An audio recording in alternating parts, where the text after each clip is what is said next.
حاضرین محترم ثانی گرامی ایک بات یاد رکھیں، جب ایمان باللہ کی منزلیں پوری ہوتی ہیں تو خدا کی قسم وہ مومن جو ہے کائنات میں پوری دنیا کے لیے اللہ کی قدرت کی نشانی بن جاتا ہے، اللہ کی قدرت کی نشانی بن جاتا ہے۔ اسی لیے علامہ اقبال نے بڑی پیاری بات کہی اپنے اشعار میں، اس کا خلاصہ میں عرض کر رہا ہوں کہ انہوں نے کہا کہ ایسے تو مومن نظر آتا ہے قاری قرآن، ہے حقیقت میں وہ قرآن ہی، یعنی وہ دکھنے کو تو قاری قرآن نظر آتا ہے قرآن پڑھنے والا، لیکن اس کی عملی زندگی قرآن کے تعلیمات کا سراپا ہوتی ہے۔ اور یہی بات حضرت ام المومنین عائشہ صدیقہ رضی اللہ تعالیٰ عنہ نے فرمائی تھی جب آپ سے پوچھا گیا کہ اللہ کے رسول کے اخلاق کیا ہیں تو آپ نے فرمایا کانا خلقہ القرآن، ارے مصطفیٰ کے سارے اخلاق وہی ہیں جو قرآن میں ہیں۔ قرآن میں جو جو آیتیں تم حسن اخلاق کی پڑھتے ہو، جو جو اوصاف حسن اخلاق کی پڑھتے ہو، اسے مجسم صورت میں دیکھنا ہے تو مصطفیٰ کو دیکھ لو، فرمایا مصطفیٰ کو دیکھ لو۔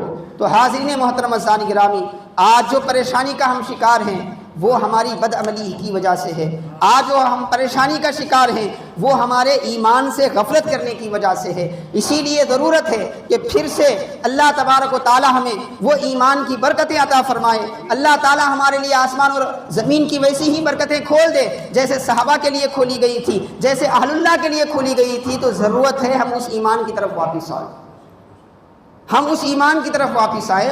ہم میں سے ہر ایک کی یہ ذمہ داری ہے، چونکہ قبر میں جب ہم رکھ کر آتے ہیں تو 40 لوگ اگر ہماری نماز جنازہ پڑھے ہیں تو ان 40 لوگوں کو گھر پہنچنے سے پہلے یہ نہیں پوچھا جائے گا کہ من ربک، ان 40 لوگوں کو جو زندہ ہیں ابھی دنیا میں ان کو نہیں پوچھا جائے گا من ربک، بلکہ جس کو ہم رکھ کے آئے ہیں اسے پوچھا جائے گا من ربک، تیرا رب کون ہے؟ کسے کسے رب مانتا تھا؟ پیسے کو، دولت کو، کسے کسے رب مانتا تھا؟ یہ قبر میں کس سے پوچھا جائے گا؟ ہر ایک سے، ہم میں سے ہر ایک سے پوچھا جائے گا جس کا اس دار دنیا میں قیام ختم ہو جائے گا۔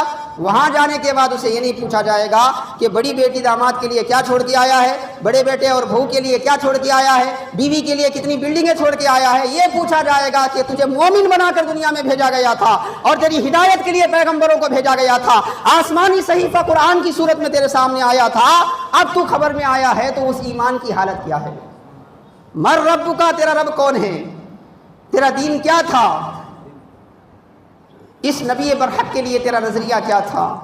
تو حاضرین محترم ثانی گرامی، ہمیں کوشش کرنی چاہیے اپنے آپ کو بدلنے کی۔